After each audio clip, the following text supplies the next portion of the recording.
Hello everyone, आज है 26 दिसंबर और आज इस वीडियो में हम बात करेंगे अरबिंदो फार्मा के बारे में। 435 रुपए का ये शेयर है अरबिंदो फार्मा का। और आज बाजार में अच्छी तेजी थी, लेकिन अरबिंदो फार्मा के शेयर में तेजी देखने को नहीं मिली है। वीडियो में डिस्कस करेंगे कि अरबिंदो फार्मा का शेयर जब इतना टूट चुका है, 1000 रुपए के आसपास ट्रेड करने वाला शेयर आज 435 पे आ चुका है, तो क्या खरीदारी के मौके बन भी रहे हैं कि नहीं, और बनेंगे तो कहां पर बनेंगे। वीडियो को शुरू करूं उससे पहले अगर आपने अभी तक चैनल को सब्सक्राइब नहीं किया है तो प्लीज अभी इसे सब्सक्राइब कर लीजिए, क्योंकि आगे भी बहुत सारे वीडियोस हैं जो आपको काफी ज्यादा हेल्प करेंगे। तो अरबिंदो फार्मा 435 रुपए का शेयर एक महीने में 6-6.5% तक टूट गया है। एक साल में अगर आप देखो तब 39-40% तक की गिरावट है, और अभी भी ये रिकवर नहीं कर रहा है। अगर आप नजर करो ग्राफ पर तो नीचे ही जा रहा है, रिकवर तो नहीं कर रहा है। उससे उलट अगर हम लुपिन की बात करें तो 750 रुपए का ये शेयर है, 1000 रुपए के आस तकरीबन 950 के ऊपर था, टूटकर 600 रुपए तक गया, लेकिन वापस बड़ी रफ्तार पकड़ ली इसने। जबकि सन फार्मा की भी अगर आप बात करो तो पिछले एक साल में सन फार्मा भी ऊपर की तरफ है, 25-26% का ग्रोथ दिखा रहा है। लेकिन अरबिंदो फार्मा में ऐसा नहीं है, ये अभी भी रिकवर नहीं कर रहा है, बल्कि टूट ही रहा है। इवन 1000 रुपए के ऊपर था ये शेयर, 1000 रुपए से भी ऊपर ट्रेड का था पिछले साल 28 मई को, 1000 रुपए का था ये। और जो गिरावट शुरू हुई वो काफी बड़ी है। इवन अगर हम बात करें 2020 में जब कोविड इंडिया में आया था, बाजार की सबसे खराब हालत थी, तब ये 350 रुपए तक गया था, वहां से बाउंस बैक किया था इसने, 1000 पर पहुंचा। अभी बहुत बड़ी गिरावट है। तो बातचीत हम करेंगे कि इस गिरावट की वजह क्या है। तो सबसे पहली वजह जो सामने निकल कर आई है वो ये है कि भैया इनके जो डायरेक्टर है, ठीक है, उनको अरेस्ट कर दिया गया है ईडी की तरफ से। हालांकि पुरानी खबर है, ठीक है। और यहां पर अगर आप बात करो कि तब प्रेशर भी था यहाँ पर, तब शेयर में बहुत ज्यादा गिरावट देखने को मिली भी थी, क्योंकि रिपोर्ट थी कि भाई जो इनके डायरेक्टर है P Sharad Chandra Reddy has been arrested by enforcement director. तो काफी बड़ी गिरावट की वजह, सबसे पहली गिरावट की वजह यही थी कि भैया ईडी ने इनके डायरेक्टर को ही गिरफ्तार कर लिया। इसके अलावा अरबिंदो फार्मा को अपनी यूएस बाजार में जो प्रोडक्ट है उसको रिकॉल भी करना पड़ा। और ये वाकई में एक नेगेटिव पॉइंट होता है कि भैया अगर कोई फार्मा कंपनी अपनी प्रोडक्ट को रिकॉल करती है यूएस मार्केट से। दूसरी सबसे बड़ी वजह अगर आप देखो तो भैया गवर्नेंस का इश्यू अभी भी बना हुआ है। देखो, शुरुआत हुई थी कंपनी के जो डायरेक्टर है उनके अरेस्ट को लेकर, लेकिन उसके बाद अगर आप देखो तो कंपनी ने एक्सचेंजेस को इन्फॉर्म भी किया कि the arrest is not in any way connected with its operation और दोज ऑफ इट्स सब्सिडरीज। उन्होंने कहा है कि जो अरेस्ट हुआ है उसका कोई लेना देना नहीं है कंपनी के ऑपरेशन से और उनकी सब्सिडरीज कंपनियों से भी। लेकिन फिर भी बाजार में सेल ऑफ देखने को मिल रहा है, क्योंकि भैया कहीं ना कहीं गवर्नेंस इश्यू का एक सीरियस कंसर्न होता है जब भी डायरेक्टर को अरेस्ट कर लिया जाता है। यहां पर अगर देखें तो corporate governance concern have time and again impacted the valuation of Hyderabad based company that was one part of the Nifty 50। पहले निफ्टी 50 का हिस्सा हुआ करती थी ये, लेकिन अभी नहीं है। For instance, in this June this year, market regulator SEBI issued a warning letter to the company for disclosing very limited and restricted information। देखो, इसी साल जून में सेबी ने इनको वार्निंग लेटर भी भेजा था कि भैया अभी भी इन्होंने काफी कम और रिस्ट्रिक्टेड इन्फॉर्मेशन ही डिस्क्लोज करी हुई है। दूसरी यहां पर बात है कि लास्ट ईयर अगर आप देखो तो लास्ट ईयर से देखो तो 1/3 वैल्यूएशन कंपनी गवा चुकी है अपनी। 1000 रुपए से भी ऊपर शेयर ट्रेड करा था, काफी नीचे अभी ये आ चुका है।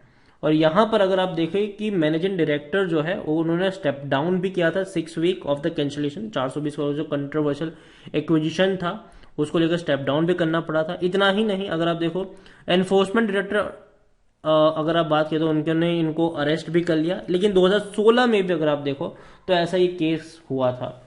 This is not the first time that the ED has acted against Aurobindo pharma के डायरेक्टर के खिलाफ, ऐसा पहली बार नहीं हुआ है।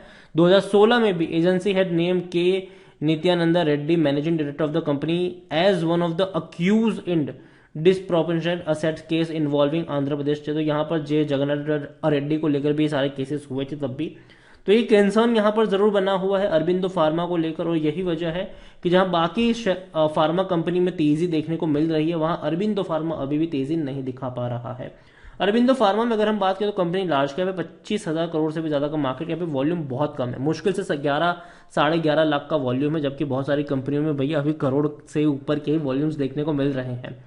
कंपनी की अगर हम बात करें तो रेवेन्यू में गिरावट आई है, 5,700 करोड़ के रेवेन्यू रहे हैं, सितंबर क्वार्टर में, और प्रॉफिट है 409 करोड़ का, जो कि कम है क्योंकि पिछले साल इसी क्वार्टर में 700 करोड़ के आसपास के प्रॉफिट थे, पिछले क्वार्टर में भी 520 करोड़ का प्रॉफिट था। तो इनके प्रॉफिट लगातार कम हो रहे हैं और रेवेन्यू में भी गिरावट आ रही है। यहां पर प्रमोटर की होल्डिंग को लेकर हम बात करें उससे पहले अगर नजर डालें तो कंपनी डिविडेंड जो है वो पे कर रही है, उसके बारे में भी हम बातचीत करेंगे। अरबिंदो फार्मा न देखने की कोशिश करें तो भैया कंपनी में सिर्फ 10% लोग ये जो बेचने की बात करें, 90% लोग कह रहे हैं खरीदारी करो। इतना ही नहीं, कंपनी को लेकर अगर हम देखेंगे तो इनसाइडर ट्रांजैक्शन समरी जो रही है वो बिकवाली की ज्यादा रही है। देखो RPR sons advisor private limited की अगर हम बात करें तो बहुत बड़ी क्वांटिटी 14 दिसंबर 2022 को बेचे गई 37,30,000 शेयर्स। प्रमोटर है भैया, कंपनी के प्रमोटर है नित्यानंदा रेड्डी। 23 सितंबर को उन्होंने तकरीबन 10 लाख शेयर बेचे थे।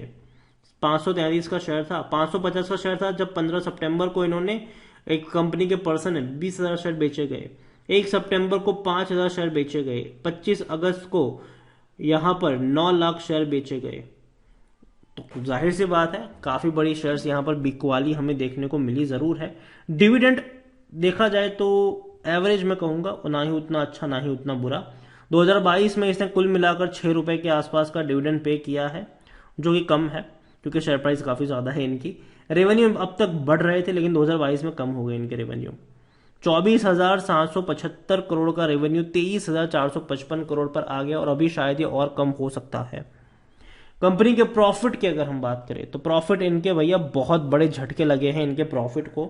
जो प्रॉफिट 2021 में 5,390 करोड़ था वो 2022 में 2,675 करोड़ रहा और अभी भी उतने अट्रैक्टिव प्रॉफिट्स नहीं देखने को मिल रहे हैं। कम प्रॉफिट है अभी भी कंपनी को लेकर देखा जाए तो। खरीदारी करने का सही मौका है, शायद ओवरबोर्ड जोन में नहीं, कोई भी रेड फ्लैग नजर नहीं आ रहा है। प्रमोटर की होल्डिंग देखे उससे पहले पी रेशियो 9.68 का है, जो कि कम है, सस्ता जरूर है ये। 75% एनालिस्ट भी कहते हैं खरीदारी करो। और इतना ही नहीं, शेयर होल्डिंग के बारे में भी अगर हम देखेंगे तो प्रमोटर की होल्डिंग 51.83% की है, जिसमें से प्रमोटर की 7.74% की होल्डिंग गिरवी भी है। 8.96 म्यूचुअल फंड के पास है, 7.61% डोमेस्टिक इंस्टीट्यूशन के पास है, 21.40 एफआईएस के पास है।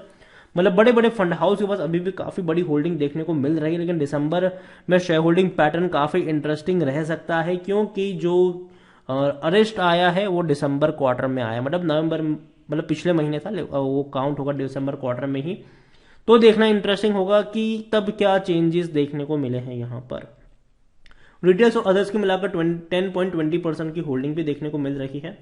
और ओवरऑल मैं अभी अरबिंदो फार्मा को लेकर इतना ही कहूंगा कि मैं उतना ज्यादा बुलिश तो नहीं हूं इस कंपनी के ऊपर, क्योंकि कई सारे कंसर्न है, कई सारे इश्यूज है। लेकिन जैसे कि मैंने पहले ही कहा कि ऐसे ही जो केसेस थे इनके खिलाफ वो 2016 में भी थे, लेकिन उसके बाद भी अगर आप देखो तो कंपनी ने काफी अच्छी रिकवरी उसके बाद दिखाई। जैसे कि अगर हम देखें तो अरबिंदो फार्मा 2011 तक 55 रुपए के आसपास ट्रेड कर रहा था। एक बड़ी रफ्तार इसने पकड़ी थी 2016 में, 880 तक गया था। बाद में ये टूटा भी था, फिर तेजी बनी, फिर गिरावट आई, फिर तेजी बनी। सबसे बड़ी गिरावट यहां पर कोविड के वक्त हमें देखने को मिली, 365 के आसपास गया था ये। अब दोबारा नीचे की तरफ जा जरूर रहा है। तो मैं मानता हूं कि हाँ, खरीदारी करिए तो बने रहिए, क्योंकि अब बेचने का फायदा नहीं है, क्योंकि मुझे लगता है कि यहाँ से थोड़ी बहुत तेजी यहाँ पर आनी चाहिए। लेकिन हाँ, ये भी कहूंगा मैं यहाँ पर स्विंग ट्रेड करना पसंद करूंगा, लॉन्ग टर्म के लिए नहीं। मतलब कि 400 साढ़े 400 रुपए के आसपास खरीदारी करो, 500 साढ़े 500 रुपए के आसपास जाए, बेचो और भाग जाओ। तो वीडियो को यहीं पे एंड करूंगा। पसंद आया हो तो लाइक करो, शेयर करो। चैनल अगर आप पहली बार आए हैं तो प्लीज सब्सक्राइब करें। और अरबिंदो फार्मा के बारे में क्या सोचते हैं वो भी आप मुझे कमेंट में लिखकर बता सकते हैं। Thank you.